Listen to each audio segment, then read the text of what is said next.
Good evening and welcome. Tonight I'm going to be reading to you from this book about whales. We're going to look at all the pictures and read all the little boxes, and there's quite a lot in this book, so we're just going to dive right in. I'm going to read you the introduction as well. It says Wales today. Wales is a small country of around 3 million people located west of England. It is the smallest of 3 countries that make up the island of Great Britain: Wales, England, and Scotland. Great Britain and Northern Ireland together make up the United Kingdom. While Wales has a large British influence and is mostly governed by the United Kingdom, it also has its own government and culture. Wales attracts many people with its lush valleys, picturesque mountains, peaceful seashores, Celtic roots, and distinctive Welsh culture. Today, Wales is largely known for its international sports like rugby, its association with the Prince of Wales, its food, its legends such as King Arthur, and its unique culture. Government. Wales is largely governed by the United Kingdom through the British Parliament. The Welsh send representatives to Parliament to argue for their interests. Since 1999, Wales has also maintained its own National Assembly in its capital city, Cardiff. Wales elects members of its own country to the National Assembly, which allows the Welsh to control their government on a local level. As part of the United Kingdom, Wales joined the European Union, an organization made up of 27 member countries throughout Europe, in 1973. The EU works to promote peace among its members and provide certain rights, such as workplace rights, travel rights, personal data protection rights, and tax regulations. In 2016, the United Kingdom voted to leave the EU, with the majority of Welsh voters favouring the move. The move, termed Brexit from the words British and exit, officially happened on January 31st, 2020. After the exit, Wales will continue to maintain its National Assembly in Cardiff to handle laws and regulations specific to Wales. Tourism. Wales's economy today is largely supported by tourism. Millions of people visit Wales every year, some from neighboring England or other European countries, and some from across the ocean. Tens of thousands of jobs in Wales are dedicated to the tourism industry in fields such as hotels, food, entertainment, and retail. Wales is home to over 600 castles, many of them centuries old.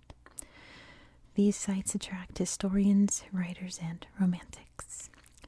As the home of well-known legendary heroes like King Arthur, Wales is a land of legend, inviting tourists to explore and imagine a world of magic and intrigue. Several sites throughout Wales are marked as places possibly related to the King Arthur legends, such as a potential burial spot and a lake that may contain his famous sword Excalibur. In addition to castles and legends, many visit Wales to enjoy its natural beauty and take vacations from the everyday stresses of life. Many English citizens have second homes in Wales, often along the seashore, to use as an escape from the hustle and bustle of city life.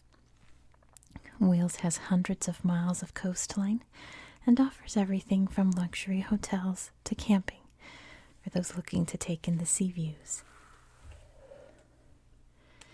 Culture. Although part of Great Britain, Wales has a culture all its own. The Welsh are friendly, warm-hearted people who best celebrate their culture through festivals. Their largest annual festival is the National Eisteddfod of Wales, or this in Welsh, which has been celebrated for more than 100 years. It is held in early August, and all of the events are conducted entirely in the Welsh language. Many Welsh artists participate through poetry and literature readings and through musical celebrations. Many other celebrations take place throughout the year, largely in spring and summer, often with a focus on the arts. The Welsh are known for their inclination toward the arts, from writers and musicians to actors and craftsmen. Wales has produced many famous artists, such as poet Dylan Thomas, children's book author Roald Dahl, and actor Anthony Hopkins. The Welsh also celebrate many holidays, some of which are specific to Wales. The National Day of Wales is St. David's Day. It is celebrated annually on March 1st. Sorry, someone is stomping around outside. It is a tribute to St. David, the patron saint of Wales, and a nod to the dominant religion in Wales, Christianity. Language. Wales has two official languages, English and Welsh. Welsh is a Celtic language spoken by about 30% of the country's population. There has been a strong movement in recent decades to protect the Welsh language. This push led to the creation of the Welsh Language Board, which later became the Welsh Language Service. It promotes the use of the Welsh language and ensures that all organizations and businesses comply with the laws of bilingualism. With the impending exit from the European Union, this book's a little bit old, there are many uncertainties about what lies ahead for Wales and the rest of Great Britain. However, regardless of what happens politically, Wales is sure to continue to attract visitors from around the world. Its peaceful landscapes, historical treasures, intriguing legends, and cultural celebrations are hard for any tourist to resist. The Welsh are known for their warm, welcoming, and friendly spirits. As they would say in their native tongue, Croeso I Gymru, or welcome to Wales. Alright. Look how gorgeous. Such a beautiful corner of the world. Let's read about Wales's castles. And I do hope that I'm pronouncing some of these at least somewhat correctly. If not, feel free to correct me in the comments. I know I have a lot of Welsh viewers, so please correct my pronunciation. Welsh is difficult. One of the things that draws tourists to Wales is its castles. Wales boasts over 600 castles, many dating back hundreds of years. In fact, Wales has the largest number of castles per square mile in the world. Some castles are largely in ruins, like Lough Harn Castle in South Wales on the Taff Estuary. Lough Harn Castle is largely associated with the poet Dylan Thomas, who once overcame writer's block while living near and visiting the ruins. Other castles, such as Powys Castle in mid-Wales, have been well maintained. Built around 1200 CE, Powys Castle has been remodeled and redecorated over the years, and now welcomes tourists and schoolchildren to explore and enjoy the grounds. Pen y Fan, tallest point in southern Wales. And this is well, I don't know how to pronounce that in Welsh. It's a little difficult for me, but it's a beautiful little river, isn't it? There are so many pictures in this book that look like they could be from California. This is one of them. It's such a beautiful place. There's a white Snowdon lily, very pretty. And look, it is a polecat. It is absolutely adorable. And here is Cardiff Castle. And this is Swansea. Here's Henry VIII, who fused together England with Wales. And look at this, a little drawing of what ancient Celtic life would have looked like in Wales. That's really beautiful. Let's read about the Celts in battle. According to contemporary Roman commentators, the Celts were fierce warriors, known for their height, muscularity, and fair coloring.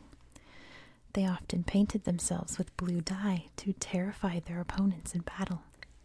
Armed with a variety of weapons, such as iron swords, spears, daggers, and wooden shields, they rode horse-drawn chariots that were fast and agile. During battle, they often hurled javelins and sometimes jumped down from their horses to fight on foot. Roman historian Tacitus gives a descriptive account of the Celts. The enemy lined the shores with a dense armed mass. Among them were black-robed women with disheveled hair, like furies brandishing torches. Close by stood druids, raising their hands to heaven and screaming dreadful curses. At this sight, our soldiers were gripped by fear. However, the Romans did not retreat. Instead, they crossed the strait, slaughtered the druids, and destroyed their holy altars. Despite various rebellions, the Celts were defeated by 78 CE, and the druids were banned. There's a little road here which says it was built by the Romans in the 4th century. That's so incredible. Preserving history. Wales is proud of its history and goes to great lengths to preserve and share it. The Welsh Historic Environment Service called... Oh dear, I looked up how to pronounce this and I've forgotten. Oh dear. Cadw is dedicated, I hope, oh my gosh, is dedicated to managing and conserving Wales's historic sites. Cadw means to keep or to protect in Welsh. The organization is made up of about 250 people and has about 130 monuments in its care. The Cadw helps preserve historic Wales by identifying places of historical significance, enhancing legislation to protect these sites, and utilizing the expertise of archaeologists, historians, and conservation architects. Cadw sites welcome over 1.3 million people each year, with an additional 1 million people estimated at unstaffed sites. Many of the sites offer free admittance, while others charge a fee that contributes millions of pounds to Wales's economy yearly. Additionally, the Cadw supports over 40,000 jobs in Wales in the heritage, tourism, and construction industries. There's William the Conqueror, the Norman invader. And down here is the oldest known book in Welsh. It's really pretty. They drew something on it. A very distraught little guy. I don't know what that's supposed to be, but let's read about a Welsh hero. Owen Glendower is one of the greatest heroes in Welsh history. Born of noble Welsh lineage, he was a landowner who was educated in England. His noble birth gave Glendower credibility in the eyes of his countrymen, and he eventually led his people in a national revolt against the English. His bitter struggle began in 1400. By 1404, he had won control over most of Wales by forming alliances with King Henry IV's chief opponents. Glendower managed to capture Harlech Castle and to form a parliament there, and at Michaelmas. He had great plans for a Welsh nation, including the independence of the Welsh Church from Canterbury and the creation of 2 universities. He did not live to implement many of his plans, however, and his rebellion, the last major Welsh attempt to throw off English rule, eventually petered out. He was a hero to the Welsh nationalists in the 19th and 20th centuries, and continues to have an important place in the history of the country today. Some coal miners here, a little coal mining village, and right next to the mines there. And I'm not sure how to pronounce his name, but the first Welshman to win the Tour de France. Pretty cool. Let's read about King Arthur's Wales.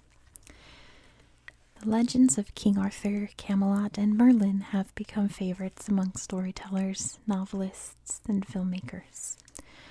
While the exact ancestry of Arthur is unknown, the earliest written reference to King Arthur as a hero was in the Welsh tale, written around 800 CE by a Welsh monk named Nennius. Even if Arthur was not actually Welsh himself, his story lives on in Wales, welcoming locals and tourists to wander the land of the legends. Many places throughout Wales claim to be related to the legend of King Arthur, although no definitive proof to link them to the tale has been produced. Let's see. government building here in Cardiff. And there's the Parliament building in London. Let's read about the Welsh dragon. Most countries have ordinary animals for emblems, but Wales has a mythical beast, the dragon. This adorns the green and white background on the national flag. Nobody's quite sure how the red dragon became the emblem of Wales. One theory is that the Romans used the dragon as a military standard, and the Welsh continued this practice after the Romans left. Another theory is that the dragon dates back to Arthurian legend, when Merlin had a vision of two dragons fighting, one red and one white. The red dragon became the official symbol of Wales in 1901. In 1959, Queen Elizabeth made the official flag of Wales the red dragon on a green and white background and declared it should be flown on all of Wales's government buildings. Speaking of government buildings, here's the National Assembly building in Cardiff. And let's read about local government. How exciting.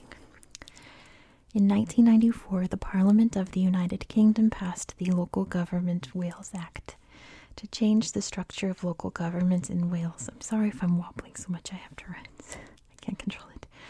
By 1996, 22 local governments had been established to govern individual counties. Elections are held every 4 years to determine who serves as members of these local governments.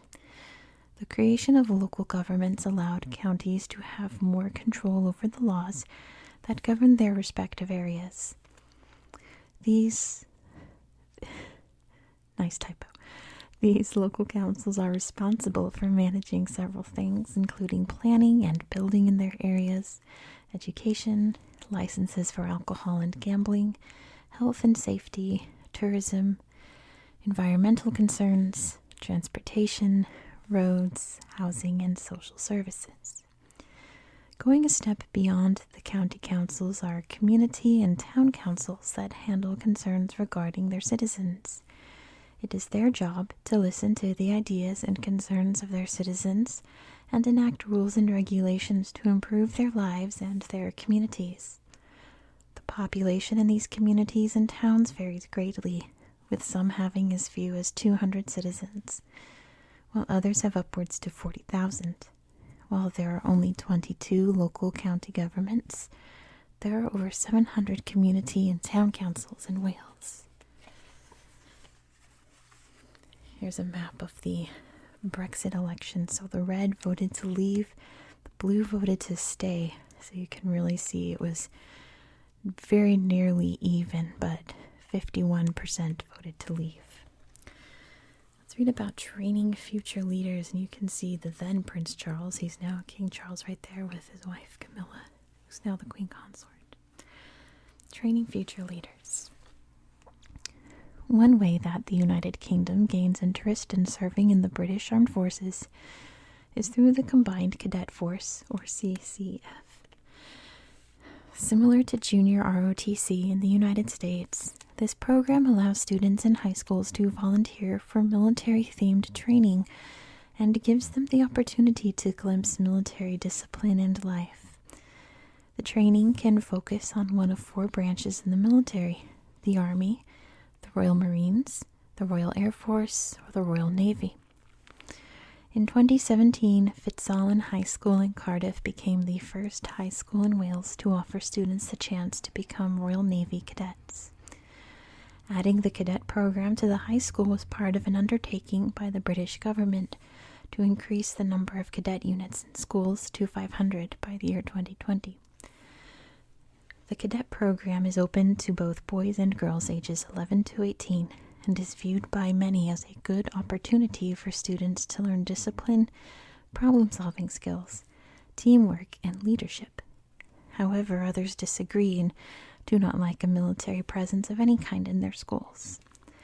Although the cadet program is military-themed in nature, the student cadets are not actual members of the armed forces and are not obligated to pursue service in the armed forces upon the completion of school.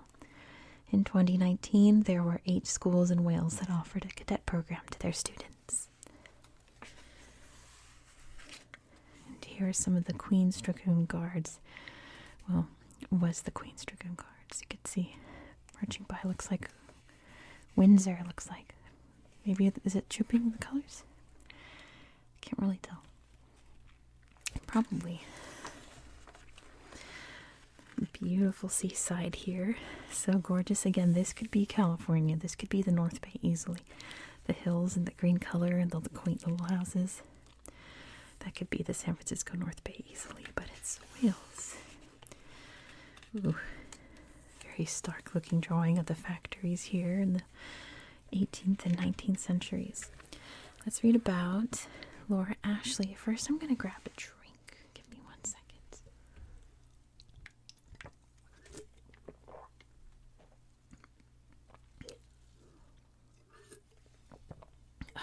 I'm really bad in drinking an energy drink because I'm getting sleepy reading this, you guys. I hope you're already asleep. If you're still awake, leave a comment. If you're Welsh, you don't count because I know all the Welsh viewers are avidly watching. Anyway, Laura Ashley. Laura Mountney was born in 1925 in South Wales. Her family moved to London, but Laura was sent back to Wales to escape the air raids during World War II. In 1949, she married and became Laura Ashley.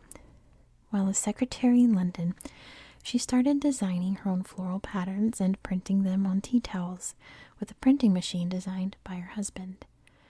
Many people liked her towels, so she moved back to Wales and opened a factory in 1963. As her business expanded, she began making long dresses with flower patterns and opened more factories. Before long, Ashley had opened shops throughout the United Kingdom, France, the United States, and Australia. She died in 1985, but her creative talent lives on in her designs, which are still sold around the world. Let's see. Oh, an oil refinery here in Pembrokeshire. And a little train. That's really cute. Let's see. Oh, it's a little fishing town here. The little fishing boats and a little seaside market there. That's cute. Little corner shops here. Very quaint. And there's a box here about Wales in math and science. The Welsh are known for their artistic contributions to the world. However, they have also made other contributions in the fields of math and science. In 1557, Robert Record from Tenby, Wales, was the first person to use the equals sign while writing. He created the sign so he didn't have to write the words is equal to over and over again in his book. Another Welshman, William Jones from Anglesey, was the first person to use the pi sign. Jones did not invent pi, the mathematical equation to formulate the ratio of any circle's circumference to its diameter.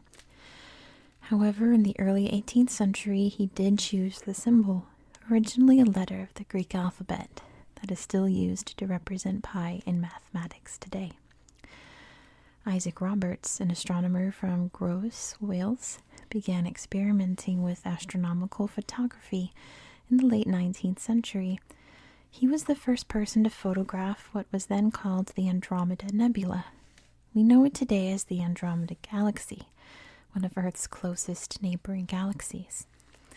Roberts's photographs revealed the spiral configuration of the galaxy. Neat. Another gorgeous picture of the coastline. Isn't that lovely? The Black Mountains here. So gorgeous. Let's read about Brexit and the environment. The European Union sets minimum environmental protection standards for its member states, and as a result, many environmental rules in the United Kingdom, including in Wales, originated with the European Union rather than with British lawmakers. As such, when the United Kingdom vowed to leave the European Union, many feared that a lapse in environmental protection would occur. Wales in particular was cause for concern as 80% of its environmental regulations were set by the European Union. The World Wildlife Fund Cymru and other groups dedicated to protecting Wales's environment called on the Welsh government to take urgent action to close this Brexit gap. They demanded stronger measures to protect wildlife, prevent pollution, and uphold air and water quality standards. They also sought a mechanism by which ordinary citizens could hold the government accountable for failures to enforce regulations, similar to a system in use in the European Union. In 2019, the Welsh government stated that it was working to ensure all environmental protections would remain in place once the official departure from the European Union occurred. Uh-oh. Oil spills, look at that. This is in 1996, it says. It's not every day that a small country like Wales makes headlines around the world.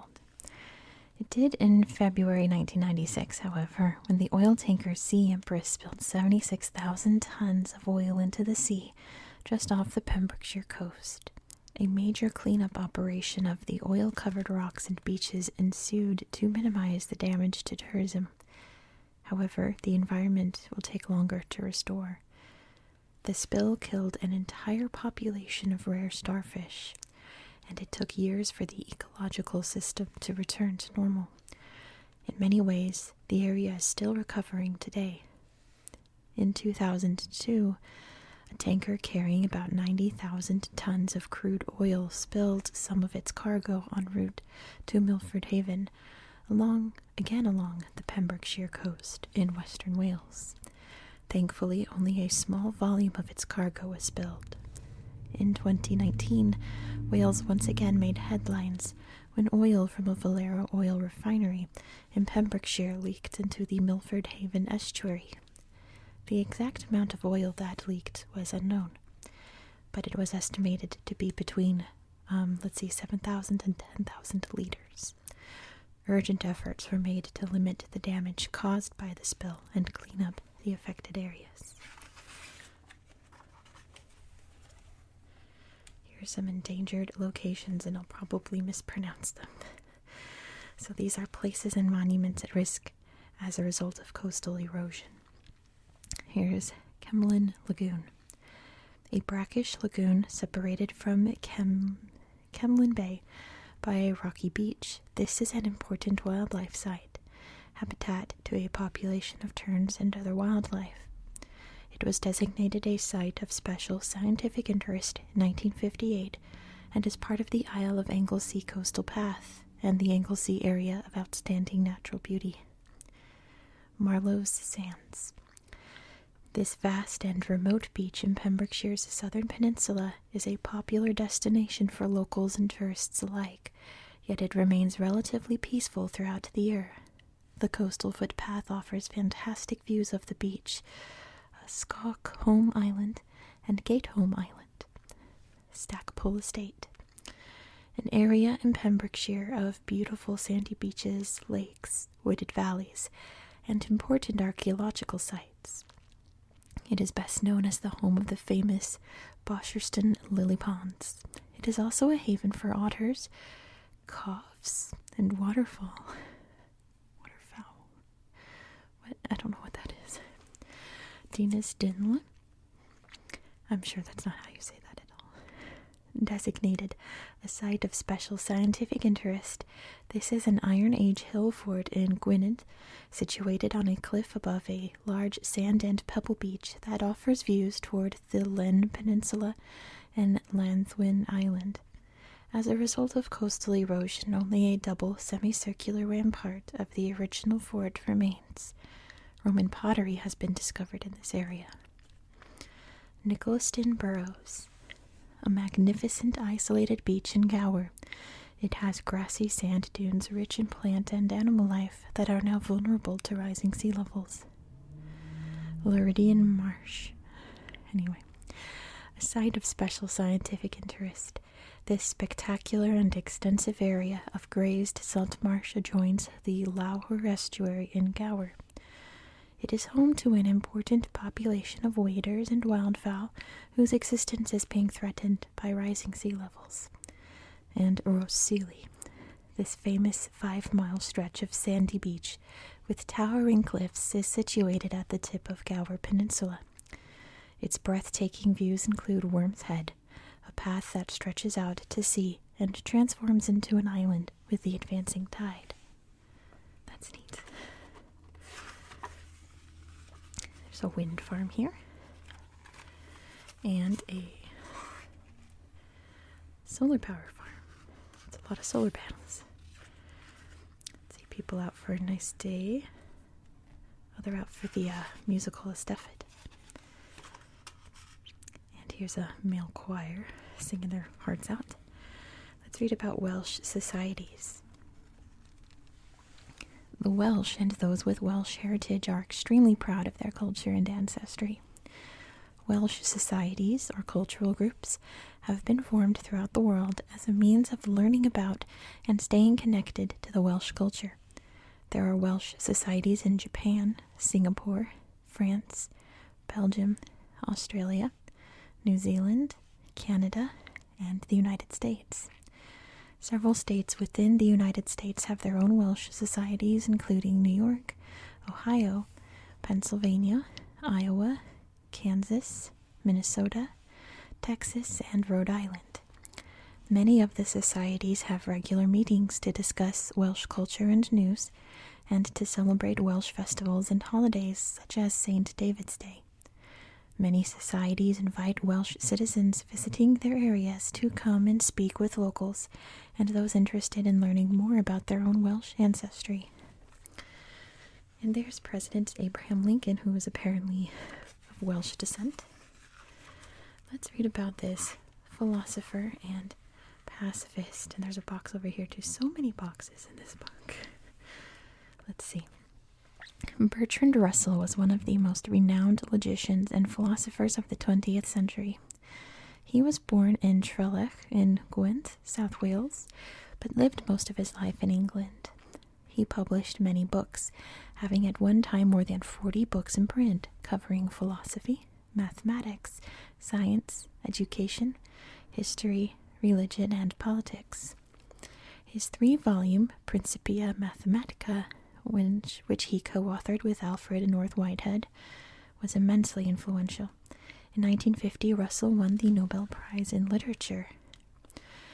During World War I, his activities as a pacifist resulted in his being fined £100 in 1916, dismissed from his lectureship at Trinity College, and imprisoned for 6 months in 1918. I mean, if the choice was to be in prison for 6 months or go fight in World War I would rather be in prison for 6 months. Let's be real. In 1954, he made his famous Man's Peril broadcast on the British Broadcasting Corporation, or the BBC, condemning the hydrogen bomb tests that the United States had been conducting on the Bikini Atoll in the Pacific Ocean since 1946. He also set up the International War Crimes Tribunal to publicize alleged American atrocities in Vietnam. At the age of 83, Russell returned to Wales, where he remained until his death. And fighting for workers' rights. Born in Iowa to immigrant parents from Welsh mining towns, John Llewellyn Lewis had to work in the coal mines from the age of 15. After starting as the head of a United Mine Workers of America local chapter, or the UMWA, he rose in the ranks to become president of the UMWA from 1920 to 1960. A giant among American leaders in the first half of the 20th century, Lewis was an advisor to presidents and a challenger to corporate leaders. A man of imposing appearance, with overhanging brows and a bulldog chin, Lewis was fond of using literary allusions and harsh epithets in his speeches. In one of his speeches he stated, "I have pleaded your case from the pulpit and from the public platform, not in the quavering tones of a feeble mendicant asking alms, but in the thundering voice of a captain of a mighty host, demanding the rights to which free men are entitled." Lewis helped to raise living standards for millions of Americans through his work in organizing industrial workers through the Congress of Industrial Organizations in the 1930s.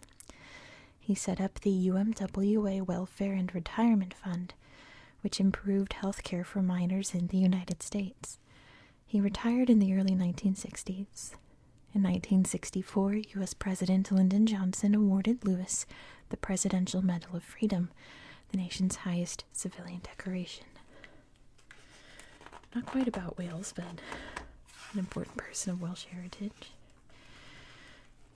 And some 1 pound coins there. A little neighborhood here. Cute. And let's see. She's hard at work there, working at a fabric shop. Let's read about health care for all. Aneurin Bevan was born in Tredegar, Monmouthshire, to a poor working-class family. Due to his family's lack of financial resources, Bevan left school at age 13 and began working. He began to witness firsthand the connection between poverty and illness. Those who could not afford health care suffered more and sometimes died. Bevan later attended college in London before being elected to the House of Commons in 1929 as a member of the Labour Party. Bevan emerged as a leader and led the Labour Party to victory in the 1945 election. In 1948, Bevan established the National Health Service, or the NHS, and the government assumed the responsibilities for all medical services. Today, each country within the United Kingdom has its own branch of the National Health Service. For example, NHS Wales provides health care for the Welsh under the supervision of the Welsh Government. Together, the 4 NHS branches help take care of all the United Kingdom's people. And there's a hospital sign here. You can see it's in Welsh and English. Let's read about Wales's universities. Wales has 8 universities and 14 other colleges and educational institutions. Students at these schools are diverse, traveling from all over the world to study in Wales. In 2019, there were over 135,000 students enrolled in a university or college in Wales, and over 170 countries were represented among the students. Wales's oldest university is the University of Wales Trinity St. James Campus in Lampeter, founded in 1822. Other universities include Swansea University, Bangor University, Cardiff University, Cardiff Metropolitan University, Glendower University, University of South Wales, and Aberystwyth University. Students have a variety of subjects they may pursue, including journalism, ocean science, space robotics, and the arts. Cardiff University has the oldest journalism school in the United Kingdom, and Bangor University has an exceptionally large marine science department, one of the largest in Europe. Aberystwyth, I'm sure that's not how you say that, University, received a lot of attention in 2018 and 2019 for its role in the development of ExoMars 2020, a robotic mission to Mars featuring a European robot and a Russian space platform on Mars's surface. The rover contains technology developed in Wales and will be part of the mission, scheduled to launch summer 2020 and land on Mars in 2021. I wonder how it's doing. Working hard in school. Oh, a beautiful church. Very old building there. A little graveyard in the front, too. I can't turn the page. There it is. Let's see. Oh, very important. The patron saint of Wales. Saint David is the patron saint of Wales. A patron saint is a saint in the Catholic Church assigned to certain things, such as places or events. He or she is the one whom others turn their prayers to when dealing with those things. Saint David was born near St. Bride's Bay, Pembrokeshire, and his mother was a holy woman, now known as Saint Non. Following his education, David set up numerous churches throughout southern Wales. Many churches named after him still exist today. He moved the seat of ecclesiastical government from Caerleon to which remains the cathedral city of Western Wales. St. David set up a religious community there that emphasized a frugal lifestyle. Although he lived on bread, herbs, and water, he was reputed to be 6 feet tall, handsome, and very strong. He died in around 600 CE, and his last words were, "Be cheerful and keep your faith." The St. David's Cathedral, where he's buried, is now a place of pilgrimage or religious journey, and his feast day, or day of celebration, is on March 1st. Before we read that, let's look at this little, very ancient Catholic church here. Very pretty. And we're going to read about Caldy Island. We'll take a look at the picture after. Wales has many monasteries. In the early days of Christianity, many missionaries, especially from those from Brittany and France, traveled along the western coast, and some of them settled on Caldy Island. The Benedictines established a community there in the 12th century and stayed until the dissolution of the monasteries by Henry VIII in 1536. Today, Caldy Island has a community of monks of the Cistercian order who work the land and make perfume from gorse and lavender. This community is virtually secluded from the world, although throughout the year religious people can visit the monastery to attend services and retreats. Its monks keep a harsh routine and practice ceaseless devotions. Barely 3 miles from one of Wales's most popular seaside resorts, the community supports itself by selling its famous perfume in gift shops and through the mail. In recent years, the secluded community has gained more attention as accusations of past sexual abuse by monks have come to light. And that's their little building there. It's really pretty. Another box here about a very important topic, mindfulness. Practicing Buddhists are a minority in Wales, making up just 0.4% of the population in the 2011 census. However, the Buddhist teaching of mindfulness has become popular in Wales in recent years. Mindfulness is about focusing on the moment at hand, being fully present and aware. It is similar to a form of meditation. There are several Buddhist centers throughout Wales, as well as a mindfulness center at Bangor University.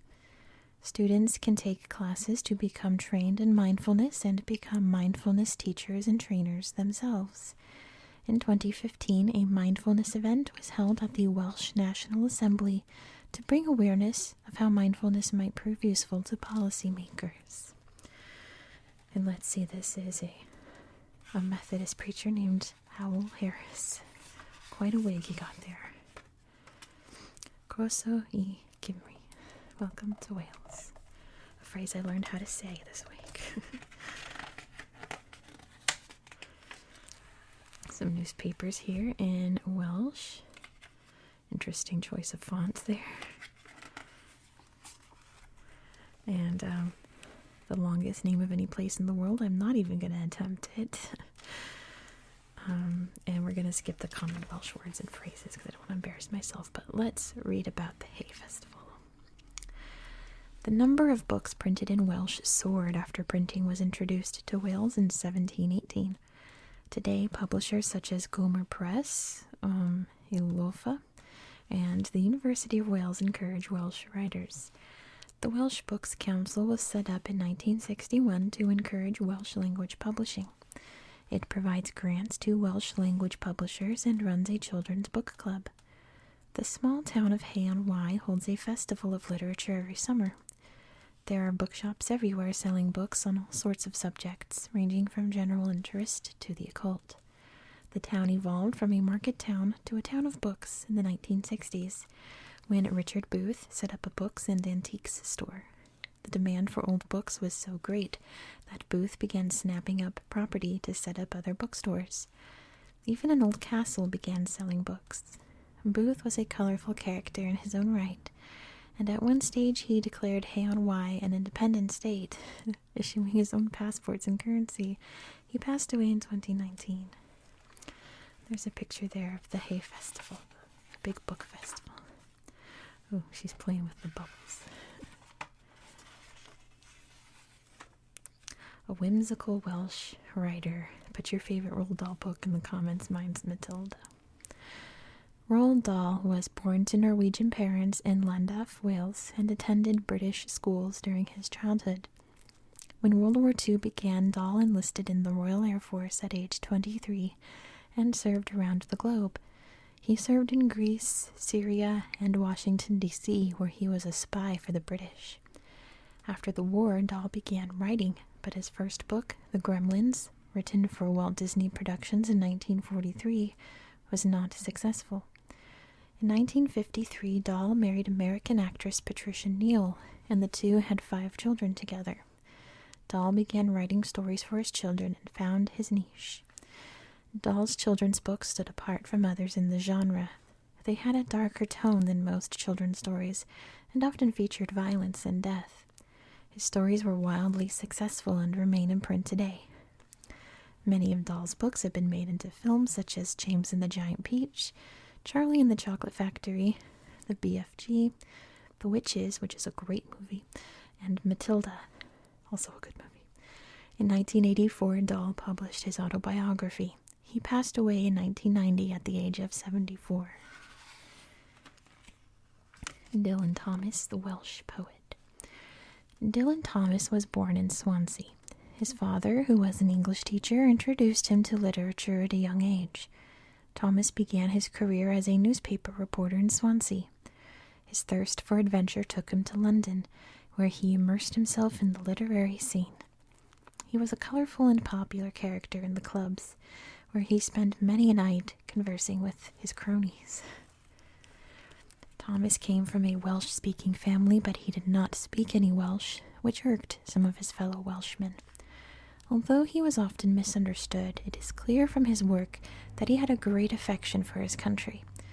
His poems and stories are distinctively Welsh in their rhythmic quality and draw on his childhood in Wales. His well-known Under Milkwood is a play written for broadcast on the radio that uses poetic language to delve into the thoughts and lives of a small Welsh seaside community. In 2014, to mark the 100th anniversary of Thomas's birth, the BBC produced a televised version of the play, featuring popular Welsh performers like Michael Sheen, Matthew Rhys, Jonathan Pryce, Owen Gruffydd, and singers Tom Jones, Charlotte Church, and Bryn Terfel. His collection of poems distinguish him as one of the great English-speaking poets of modern times. Tom's most famous lines are those he wrote for his dying father. "Do not go gentle into that good night. Rage, rage against the dying of the light." Thomas himself died at a young age, at 39, from an overdose of hard liquor. And here's Tom Jones. Everyone loves Tom Jones. If you don't love Tom Jones, if you say, "Gosh, I hate Tom Jones songs," you're a liar. His songs are great. Let's be real. Welsh hymns. The Welsh are especially fond of singing hymns, a tradition that goes back to the days of the Methodist chapels. Their favorites are and Land of My Fathers, the national anthem. You'll hear them sung in schools, at political meetings, at rugby matches, and just about any other place where there's a crowd. William Williams, often called Williams Pantaclin, was the leader of the Methodist revival in Wales and its chief hymn writer. He wrote about 800 hymns, including "Guide Me, O Thou Great Jehovah." Although Williams had a wider public audience, Anne Griffiths also composed beautiful hymns, which she wrote down on bits of paper and shared with visiting preachers who came to her house. It's a beautiful harp here, and a very old castle. Gorgeous. Landscape artists. The lush valleys, mountains, and seashores of Wales have provided centuries of inspiration for artists. Two Welsh landscape artists that have been heavily influential are Richard Wilson and Kyffin Williams. Richard Wilson was born in North Wales. Initially trained in portrait painting, Wilson switched to landscapes and became one of the first great British landscape painters. Wilson's paintings of Welsh landscapes were often peaceful, using various examples of light and depicting many lush trees, and calm waters. I'm over here, lush trees. Kiffin Williams was born in Anglesey, Wales, but moved to Carnarvonshire at the age of 10. There, Williams's appreciation of the Welsh countryside began to blossom. After serving in World War II, Williams became an art teacher in London. His first exhibit of Welsh landscape paintings took place in London in 1948. Williams's landscape paintings often featured the Welsh countryside, shepherds, and farmhouses. His work has been included in books, exhibits, and museums throughout the world. He's regarded by many as one of the most influential Welsh artists of the 20th century. Wooden love spoons. Until the 19th century, it was a Welsh custom for a young man to carve a wooden spoon and give it to his sweetheart, as an indication of his intention to marry her. Once received, the spoons were often hung on the wall as a reminder of the suitor. The spoon itself was a symbol that the suitor would take care of his loved one. The designs of the spoons had various meanings, and the maker would choose his own personal symbols. Hearts were popular motifs, and a double heart meant the young man and his beloved were united. Like this one, that's pretty.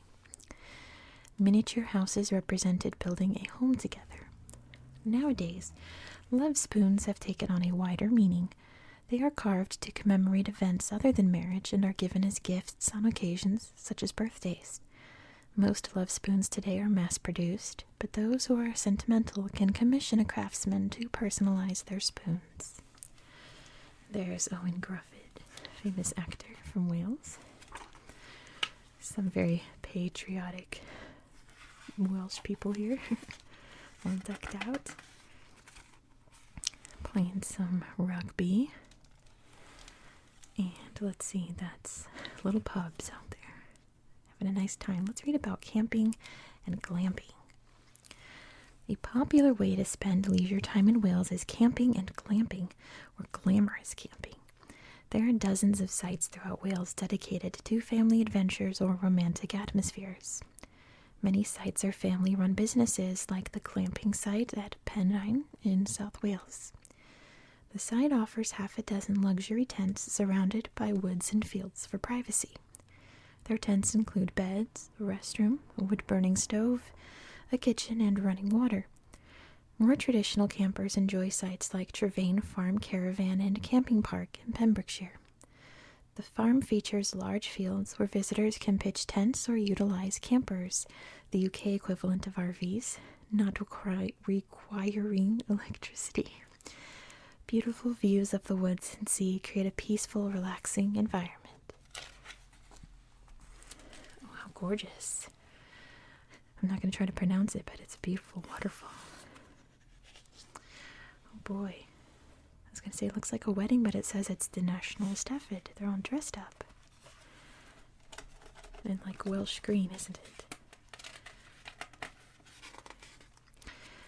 Halloween's Celtic roots. Wales, like much of the rest of the world, celebrates Halloween each year. However, Wales has unique ties to the celebration. Both Wales and the current celebration of Halloween have Celtic roots. Centuries ago, the Celts celebrated a festival called Samhain, during which they believed spirits of the dead returned to the earth. They lit large fires to ward off evil spirits. Over time, as the Celts were conquered, Roman and Christian beliefs were incorporated into the holiday. The early Christian festival of All Saints' Day, also called the Feast of All Saints or All Hallows' Day, was a day to remember and honor loved ones who had been martyred or killed for their religious beliefs. In the 8th century, Pope Gregory III moved the date of the All Hallows Feast to November 1st, making October 31st All Hallows' Eve. Over time, the name evolved into Halloween and is still celebrated in Wales on October 31st.